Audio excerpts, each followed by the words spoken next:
We have the brand new Tayron R-Line, the 7-seater SUV offering from the house of Volkswagen. And we've got the man here, Nitin. Thank you so much for joining us over here. Straight up, let's get into it. Why a 7-seater finally in India from Volkswagen? So as you know, the brand Volkswagen is about aspirational premium. And if you see the launches that we had last year, starting with the Tiguan R-Line, a flagship SUV, followed by the original hot hatch, which was the Golf GTI that got sold in 2 days. And that is where we had the meeting and we discussed about it. So basis these two launches, we realized that India has a potential and for much more.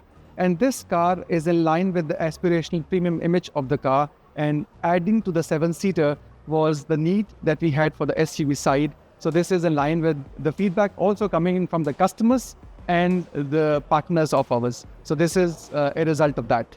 This is also being manufactured in the India plant now. Yes, so tell us the story behind that, because we saw Volkswagen come with the Tiguans earlier as CKDs in the Indian market, and we have like a 7-seater now, the Tayron right here in India. What was the story behind that? So we had, as I mentioned, Tiguan R-Line earlier, and we also got the Tiguan R-Line as a CBU unit the last year, and it was limited in number.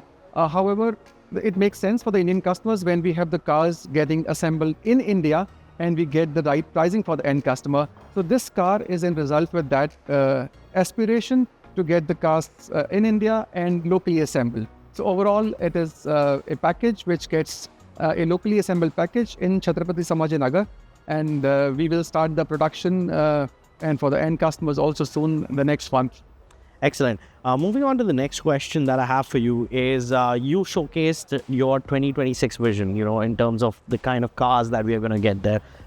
Give our viewers a sneak peek into, what can we expect from the house of Volkswagen every quarter on quarter now?